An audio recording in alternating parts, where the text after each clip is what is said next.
اسلام میں جو 10-12 ناپاک چیزیں ہیں، پیشاب، خون، پاخانہ، مردار، شراب وغیرہ وغیرہ، ان کو خبث کہتے ہیں، خیب سے خبث۔ یہ ایک ظاہری آلودگی ہے۔ اچھا جی، واش روم جانے کے نتیجے میں یا ہوا خارج ہونے کے نتیجے میں یا نیند کے نتیجے میں جو ایک باطنی آلودگی انسان کو حاصل ہوتی ہے، اس کو حدث کہتے ہیں۔ حدث ظاہری آلودگی، پیشاب، پاخانہ، خون وغیرہ، باطنی آلودگی یہ واش روم جانا اور سونا، نیند مطلب وہ ہوا خارج ہونا وغیرہ وغیرہ۔ جو حدث ہے اس کی پھر 2 قسمیں ہیں، حدث اصغر اور حدث اکبر۔ پیشاب پاخانہ یہ حدث اصغر کہلاتا ہے، حدث اصغر۔ خواتین کو جو ماہواری آتی ہے اس کو حدث اکبر کہتے ہیں۔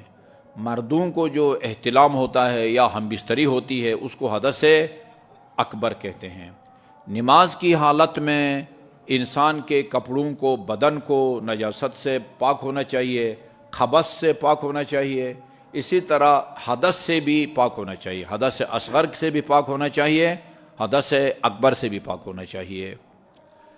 یہ میں نے ایک دن بتایا تھا کہ انسان ذرا سا بیمار ہو جاتا ہے، کھڑا نہیں ہو سکتا، بیٹھ نہیں سکتا، لیٹنا پڑتا ہے تو نماز چھوڑ دیتے ہیں۔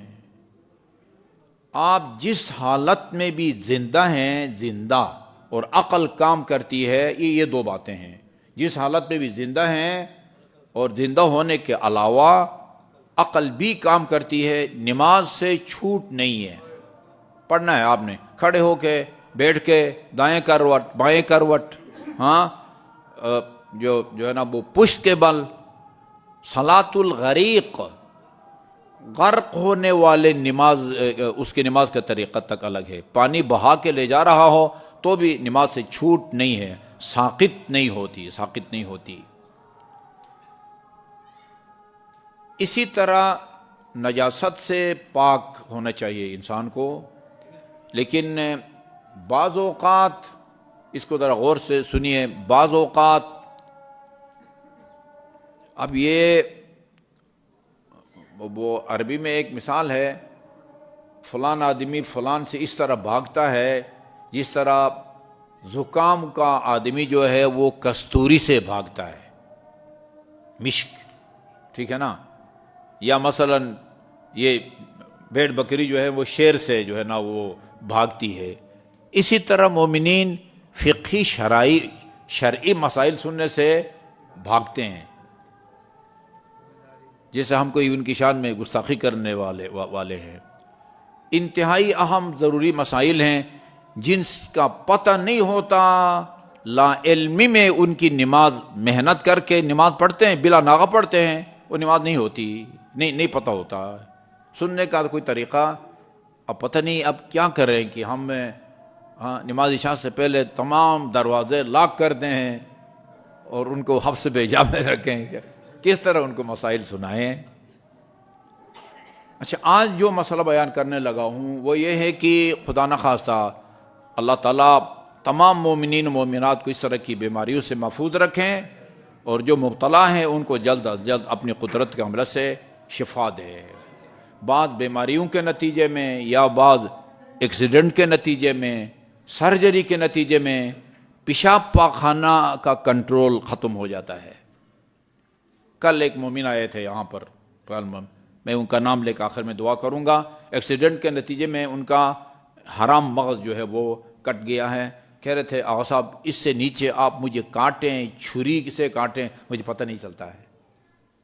خون، بلڈ سرکولیشن ہے جی، صحت مند بھی ہے، ٹانگیں خشک نہیں ہوئی ہیں، لیکن جو ہے نا حس نہیں ہے، ان کے اندر حس نہیں ہے۔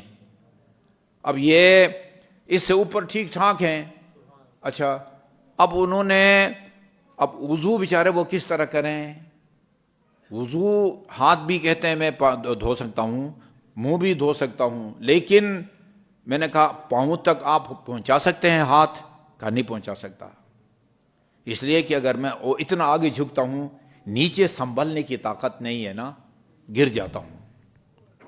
ان کا نام صفتر عباس ہے۔ خدایا بحق محمد و آل محمد اس مومن کو شفاء کامل اور عاجل عطا فرما۔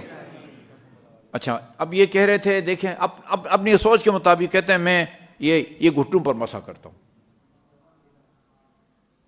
سوال یہ ہے کہ یقیناً کسی عالم دین نے ان کو نہیں بتایا ہوگا، اپنے خیال میں چلو بھائی پاؤں پر مسح کرنا ہے، وہاں تک ہاتھ نہیں پہنچتا تو اوپر ہی کر لو، بھابی اوپر کا نہیں، آرڈر نہیں ہے۔ ابھی تک میں نے کتاب میں ابھی میں تلاش کر رہا ہوں، کلیئر کروں گا، ہو سکتا ہے تیمم پر ان کا گزارا کرنا پڑے، جی بالکل چہرہ بھی نہ دھوئیں، ہاتھ بھی نہ دھوئیں، بازو بھی نہ دھوئیں، اور صرف تیمم پر اکتفا کریں۔ ہو سکتا ہے کہ کسی کی مدد لیں، کوئی اور ان کی جو ہے نا وہ ہاتھ کی تری لے کے ان کے پاؤں پر مسح کرے، یہ ابھی میں نے ابھی کلیئر کر کے ان کو وہ بتانا ہے۔ اب یہ دیکھیں نا، پتہ چلتا تھا، میں ان کے گاؤں میں جا کے میں نے مجلس بھی پڑھی ہے، اور ٹھیک ٹھاک مومن آدمی ہیں۔ اب وہ ضروری نہیں ہر مومن کو شرعی مسائل کا پتہ ہو۔ اب یہ دیکھیں نا، یہ اس طرح جو ہے نا وہ بھاگ کے ہمیں، جس طرح حضرت مسلم کو تنہا چھوڑ گئے تھے نا، اسی طرح ہم پیچھے اکیلے رہ جاتے ہیں چند نمازیوں کے ساتھ۔ ایسا ہوا تھا نا، 10 لوگ رہ گئے تھے، 10، ہاں، اور آخر میں جب گلی میں پہنچے تو اکیلے تھے، راستہ دکھانے والا بھی کوئی نہیں تھا۔ اچھا جی، تو ایک تو یہ ہے حدث کے حوالے سے نا، بھئی وضو کس طرح کرے، یا وضو کرے یا غسل کرے، اور اگر وضو بھی نہیں کر سکتا، غسل بھی نہیں کر سکتا ہے تو پھر غسل کے بدلے تیمم ہے، وضو کے بدلے بھی تیمم ہے۔ اب پیشاب پاخانے کا کنٹرول نہیں، اس کو کیا کرے؟ یعنی بس نماز چھوڑ دے، چونکہ پیشاب پاخانے پر کنٹرول نہیں لہذا نماز چھوڑ دے؟ نہیں، کسی صورت میں بھی اس لیے کہ بھئی تمہارا پیشاب کنٹرول پر نہیں ہے، پاخانہ کنٹرول میں نہیں ہے، لہذا اب بے شک نماز نہ پڑھو، نہیں، اس کی کبھی نوبت نہیں آتی جب تک بندہ زندہ ہے اور عقل کام کرتی ہے۔ جو بھی ممکن صورت ہے وہ آپ کو کرنا ہے۔ اچھا، اب یہ جو قطرے گرتے ہیں نا جی، اس میں تو بہت لوگ مبتلا ہیں، خصوصاً جو اس کا وہ کیا کہتے ہیں پروسٹیٹ کا آپریشن بار بار کراتے ہیں، تو اکثر مومنین جو ہے نا وہ اس عارضے میں وہ مبتلا ہو جاتے ہیں۔ اب بات جس طرح یہ بندے خدا ہیں وہ حرام مغز کٹ جائیں تو کہتے ہیں دنیا میں کہیں علاج نہیں ہے، ادھر سے کٹ جائے تو سارا جسم جو ہے نا وہ ہو جاتا ہے، وہ صرف بول سکتا ہے۔ وہ آغا ساجد کے بھتیجے بھی تھے، داماد بھی تھے، مولانا جلیل نقوی 8 سال تک صرف بول سکتے تھے، یہاں سے اوپر تھے، باقی ان کا مکمل جسم جو ہے نا وہ بے حس تھا۔ بتاتے تھے کہ آغا صاحب مجھے یعنی پتہ چل جاتا ہے، حس ہے، خارش ہوتی ہے، بچوں کو بلانا پڑتا ہے، کسی جگہ خارش ہو رہی ہے، اس کو جو ہے نا آ کے پتہ نہیں کھرچو کیا کرو۔ لیکن اگر نیچے سے کٹے تو پھر جو ہے نا وہ نیچے کا جو دھڑ ہے وہ بیکار ہو جاتا ہے۔ ہاں شاید ان کا بھی یہ۔ اچھا، یہ کیا کرے جن کا کنٹرول نہیں ہوتا، مسلسل جو ہے قطرے گرتے ہیں، مسلسل جو ہے نا وہ پاخانہ خارج ہوتا ہے۔ اچھا، اس کے لیے آپ دیکھیں، ہاں اللہ آپ کو بچائے، جو بھی اس میں مبتلا ہے وہ یہ دیکھے، اگر نماز کا وقت داخل ہونے سے لے کر نماز کے وقت کے ختم ہونے تک اگر آپ کے تجربے کے مطابق اتنا آپ کو وقفہ مل جاتا ہے، یعنی اذان کی شروع میں، درمیان میں یا آخر میں، تو اس وقت کا انتظار کریں، اور جب وہ کنٹرول میں ہوں وضو کریں اور دونوں جگہوں کو پاک کر کے نماز پڑھیں۔ اور اگر بالکل ہی جو ہے نا وہ آپ کو مہلت نہیں ملتی، فرصت نہیں ملتی ہے، پھر کیا کریں گے؟ پھر آپ نے اسی حالت میں یہ دونوں نجاستیں خارج ہوتی رہیں، آپ اسی حالت میں نماز پڑھیں۔ لیکن یہ ہے کہ وہ پرانے زمانے میں یہ سہولت نہیں تھی، ابھی تو ہر سائز کا جو ہے نا وہ پیمپر بنا ہوا ہے، پیمپر باندھیں اور نماز پڑھیں، ٹھیک ہے نا جی۔ اس کے بغیر کریں گے تو زیادہ سے زیادہ نجاست پھیلے گی۔ اس کو باندھنے کا فائدہ یہ ہوگا کہ کم سے کم جگہ تک جو ہے نجاست نکلے گی، باہر آپ کے کپڑے پاک رہیں گے، ٹھیک ہے نا جی، جسم کا باقی حصہ جو ہے نجس نہیں ہوگا، وہی حصہ نجس ہوگا جس کا نجس ہونا ناگزیر ہے اور آپ اس کو بچا ہی نہیں سکتے. سسٹم کو ایسا نہیں ہے کہ سوراخ بند کریں نماز کے دوران، ٹھیک ہے نا جی، وہ نکلتا رہے، لیکن آپ یہ کاٹن وغیرہ پمپ پر باندھ دیں تو اسی فرصت میں نہیں ملتی ہے، تو اسی حالت میں جس طرح باوضو اور تمام بدن کو پاک کر کے نماز پڑھنے والے کی نماز جس طرح صحیح ہے اور قبول ہے، اس معذور اور مجبور کی نماز بھی اللہ تعالیٰ کی بارگاہ میں قبول ہے. میرا مطلب ہے کہ صرف اس طرح کی اس کی وجہ سے بندہ یہ نہ سوچے کہ بھئی اب نماز کی چھوٹ مل گئی، نماز کی چھوٹ نہیں ہے. یہاں تک جو ہے نا وہ بتایا گیا ہے کہ بے شک نجاست خارج ہوتی رہے آپ نماز پڑھیں، چونکہ آپ کے بس میں نہیں ہے. خدا اسی کام کی تکلیف دیتا ہے یا اس کو فرض قرار دیتا ہے جو انسان کے بس میں ہو اور انسان کے اختیار میں ہو. جو انسان کے اختیار میں نہ ہو اس کی اللہ تعالیٰ ذمہ داری نہیں سونپتا. بر محمد و آل محمد صلوات. وضو تو کرے گا نا، وضو کرے گا. یہ خبث کی بات ہو رہی ہے، خبث کی.